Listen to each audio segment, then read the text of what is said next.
Breaking is being reported that oral arguments has begun today, February 22nd, 2024, in the Mr. Robert Kelly's Chicago federal appeals case. Now let's get to it.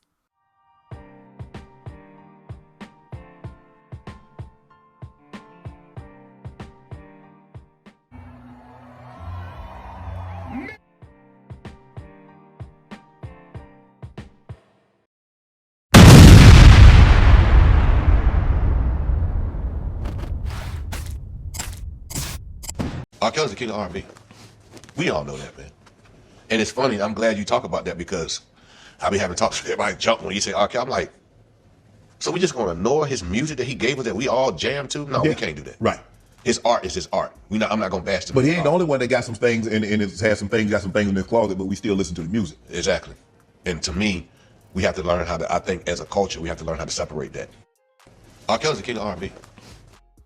Hey everyone, welcome to the mix. Like, share, subscribe, per usual. You are new to my channel. This is a multifaceted channel. I pre-record most of my videos. I discuss a variety of topics here and there. Head on over to the about section of my channel and also check out some of my videos so you can get a better understanding as to what my channel is about. Thank you guys for tuning in. Let me just jump right into it, you guys. Breaking. It is being reported, and to my understanding, that Mr. Robert Kelly, yes, his attorney is in court. Probably as I'm speaking now, appeals court in Chicago, federal appeals court, stating their claim. Let me go ahead and share some excerpts from this article, and then I will come back with more of my commentary, reaction, and opinion. I won't keep you guys long, so go ahead and listen to this video from beginning to end. So, and as I receive information across my desk, I will do my best to keep you up to date and abreast on what's happening with Mr. Robert Kelly's criminal case, appeals case in Chicago. So let me share this excerpt of the article, and then I'll come back with more of my commentary, reaction, opinion, and thoughts. Okay, you guys, according to unionbulletin.com, arguments in R. Kelly's appeals expected Thursday, and that is today, February 22nd, unless something has changed that I am unaware of. Okay, the article further cites, attorneys for R. Kelly will go before a federal appeals court Thursday in hopes of convincing justice to throw out R&B star's convictions for child P and inappropriate S conduct, with minors. Among Kelly's claims, the charges were filed after the statute of limitations had expired. Kelly's 20-year sentence was unduly harsh, and the child P charges should have been tried separately from the other counts he faced. Boom.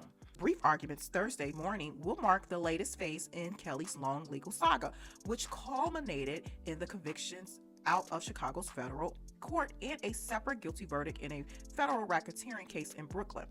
Arguments in Brooklyn appeal are scheduled for next month. So keep that in mind, you guys. According to the Union Bulletin, the federal New York appeals case arguments begins next month for Mr. Robert Kelly. Hopefully the Chicago case there's a great outcome from this.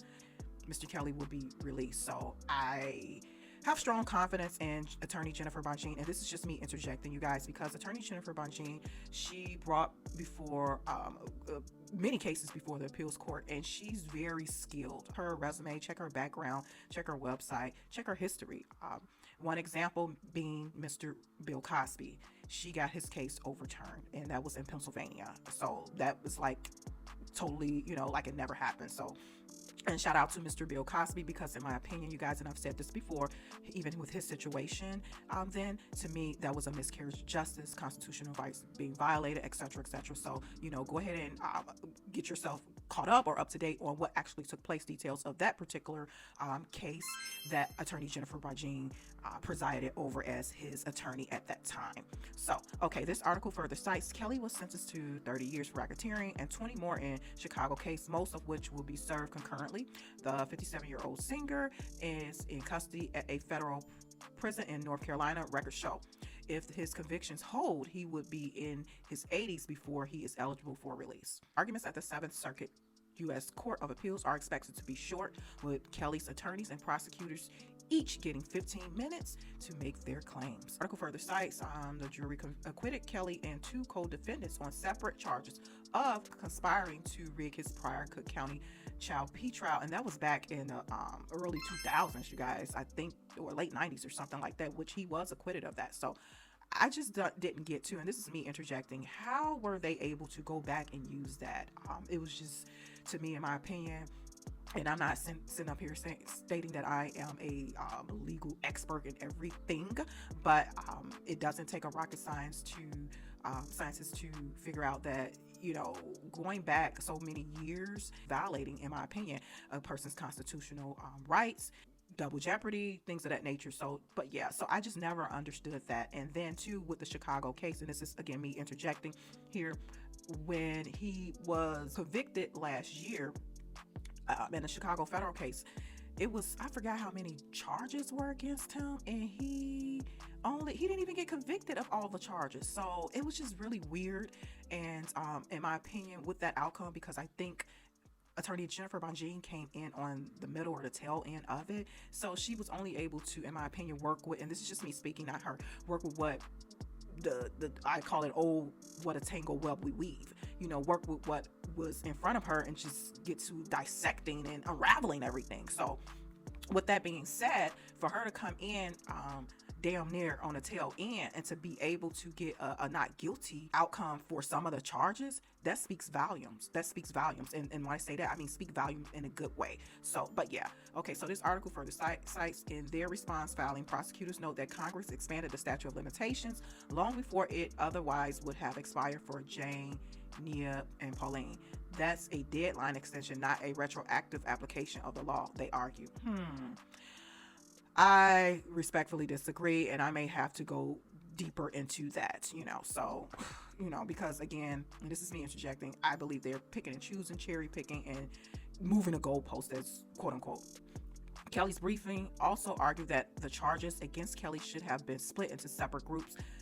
The child P counts, which had dramatically stronger evidence in the form of the video of Kelly as heterosexual. I'm not going to read all of that, but those were such strong evidence of Kelly's guilt that jurors likely didn't completely consider whether prosecutors met their burden of proof of the separate accusations involving the two other girls, Kelly's defense team argued. Kelly also would have testified in his own defense of the charges involving Nia and Pauline, but didn't do so in order to avoid giving self-incriminating testimony about the other accounts, according to Bonjean. But prosecutors said jurors were explicitly instructed to consider each charge separately, and they clearly did so, noting that while Kelly was convicted of ABUSING 3 teenage girls, he was acquitted of ABUSING 2 others. Finally, Bonjean asked the appellate court to grant him a new sentence hearing, arguing there was no justification for a prison term above federal guidelines. United States District Judge Leaning Weber gave Kelly a 20-year sentence, all but 1 year of which will be served concurrently with his 30-year sentence of Brooklyn. That kind of sentence is not unreasonable, prosecutors argued in their briefing, given the horrendous offense conduct for which defendant was convicted. Let me rewrite this in my own words, and this is me speaking. Kelly, a Chicago native and an R&B superstar, had a stunning, well, that's that, you guys. You could come here and read this at your leisure. UnionBulletin.com. What are your thoughts? Do you believe Mr. Robert Kelly will win this appeal that's before the... Again, this is happening today. This is midday for me. And I'm not quite sure when the justices will deliver an opinion. An opinion means an outcome, either yay or nay. And I think all of them have to agree or something like that. I'm not 100% sure. I have to do a little bit more digging in terms of the voting aspect of all the justices, what constitutes a full yay, or meaning a full win concurrence, if all of them have to totally agree or not. I have to do a little bit digging just to clarify that. But prayers up for Mr. Robert Kelly. Hopefully this goes in his favor and he is released today. I would demand release today if the justices do agree. And so yeah, let me know your thoughts, you guys, down in the comment section. Keep it respectful and peaceful in the chat, and I will talk to you guys soon. Bye. And I look and I say, has there been a miscarriage of justice? And in my mind, a miscarriage of justice occurs when the government oversteps, when they overreach, when they violate someone's constitutional right to a fair trial. And then I ask myself, is there anything I can do about it? Can I possibly get this individual some type of remedy, some type of relief? And when I looked at R.Kelly's case, I found that both of those things were true. And so I I had no reservations about taking R. Kelly's case. What I see was a travesty of justice and how the process worked. And when the process doesn't work, the outcomes are not fair, they're not righteous.